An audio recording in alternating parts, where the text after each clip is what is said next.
Two people can request what appears to be the same ride on the same route and see different prices.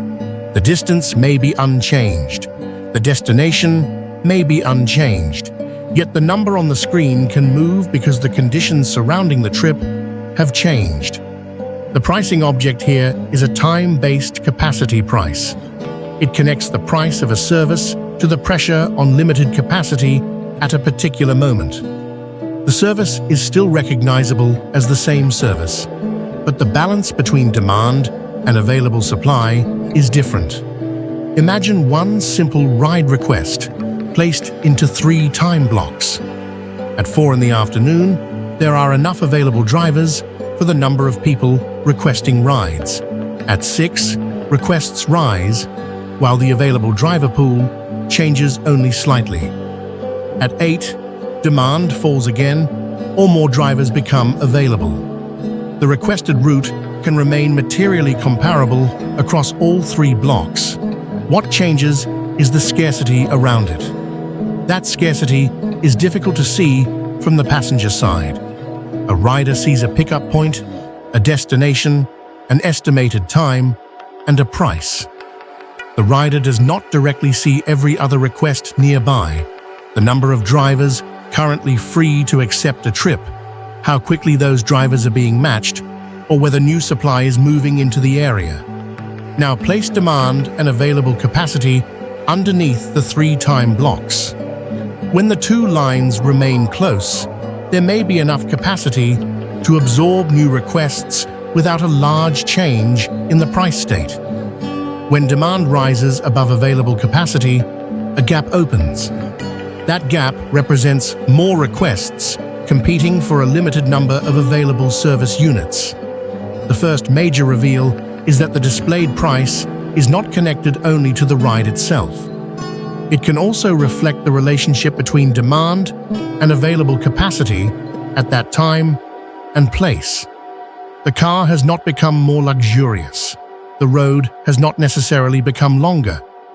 The passenger may be asking for the same basic service, but the request now enters a more constrained operating state. This is why 2 customers can encounter different prices for what appears to be the same service.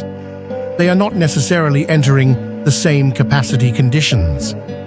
The price can rise when a particular time slot, route area, or service window becomes scarce. It can fall again when demand eases, supply increases, or the pressure on capacity changes. The visible service stays familiar. The hidden state around it moves. Uber's United States rider documentation provides a bounded example of this structure. Uber explains that surge pricing can activate when the number of people requesting rides in an area exceeds the number of available drivers. Its public description links the pricing response to real-time rider demand and driver availability. Uber also states that an upfront ride price can reflect estimated trip time, estimated distance, and demand patterns for the route at the time of the request, along with other applicable charge components. That means a fare difference cannot automatically be reduced to one factor. Distance and trip time still matter. Fees and local conditions may also matter, but demand and available capacity can be part of the pricing state. Return to the 3 time blocks. The 4 o'clock request sits in a relatively balanced block. The 6 o'clock request sits above a visible scarcity gap.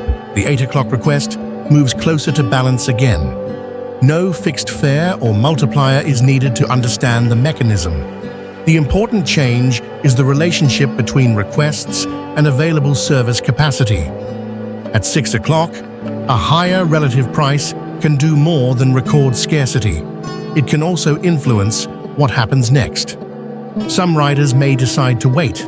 Others may accept the higher price because the timing matters more to them. Drivers may have a greater incentive to move toward a busy area or remain available longer. These responses can change the balance between demand and supply. This creates a feedback loop. The initial capacity shortage affects the price. The price can then affect rider timing and driver availability. Those responses can alter the shortage that produced the higher price in the first place. The second major reveal is that the price is not merely the final output of a busy period. It can become one of the operating signals used to manage that period. Research on ride-hailing systems treats dynamic pricing, matching, and waiting decisions as connected operational tools. One study using ride-hailing data found that pricing and waiting decisions can work together to influence trip throughput and capacity utilization. Other research models how riders and drivers may respond at different speeds when prices change. That timing difference matters operationally. A rider can delay a request almost immediately. A driver may need time to finish another trip, travel toward the busy area, or decide whether the higher expected earnings justify the move. The supply response may therefore arrive later than the demand response. During that interval, the constrained price state can remain in place. This helps explain why a higher price does not necessarily disappear as soon as a few people decide to wait. The surrounding capacity system is still adjusting. A fixed price would not remove the pressure. It would move the pressure somewhere else. When many requests arrive and available capacity remains limited, the result may appear as longer waits, fewer successful matches, reduced availability, or a queue that grows faster than it can be served. A changing price is one method for allocating that scarce capacity and influencing when demand enters the system. That does not make the trade-off invisible. For the operator, variable pricing can help distribute requests across time, attract capacity toward a constrained area, and make better use of available service units. It can also reduce the chance that a sudden demand spike overwhelms the matching process. For the customer, the same structure introduces price variability. A person requesting the service during a quiet period may see one price state. Someone requesting a materially comparable service during a busy period may see another. The difference can be meaningful even though the service description looks almost identical. The uncertainty shifts toward the moment of purchase. A customer may know the route in advance, but not the capacity pressure that will exist when the request is made. The service can therefore be easy to describe, but difficult to price predictably. This also changes how two prices should be compared. Suppose one rider checks at 5:30 and another checks at 6:15. Comparing only the two numbers may make one trip appear simply more expensive. But those prices may represent two different operating states. One belongs to a period with more available capacity relative to demand. The other belongs to a period where requests are pressing against a tighter supply limit. The service label alone does not capture that difference.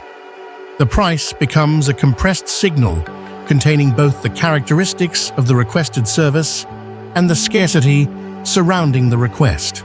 The customer sees the final number, but not the full set of capacity conditions that contributed to it. This example has limits. Uber's public United States documentation supports the claim that demand patterns and driver availability can affect pricing, but it does not show that every fare difference is surge pricing, or that every city, product, route, or account uses identical inputs. A higher price also does not by itself establish personalized or surveillance pricing. That separate claim would require evidence that personal characteristics or behavioral data influenced the price. Capacity-responsive pricing can serve a legitimate allocation function, yet its exact effect on supply, waiting, and utilization depends on how riders and drivers respond in a particular market and period. That boundary separates two different ideas. Capacity-based pricing responds to the state of a service market, such as demand, available supply, or the scarcity of a time slot. Individualized pricing would involve evidence that the price changed because of information connected to a particular customer.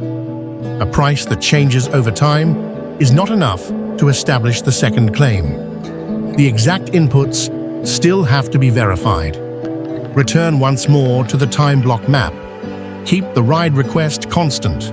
Keep the route materially comparable, then allow the surrounding demand and available driver capacity to change. The price bands move because the operating state moves. At the quiet time, the request enters a system with more room. At the constrained time, it competes with more requests for limited capacity. Later, the pressure may ease as demand falls or supply responds. The service has not become a different category of service. The scarcity attached to the moment has changed. That is the central recognition framework for time-based capacity pricing. When the same service costs more at one time than another, look beyond the service description. The displayed price may be a snapshot of that service surrounded by the capacity conditions at the moment of the request.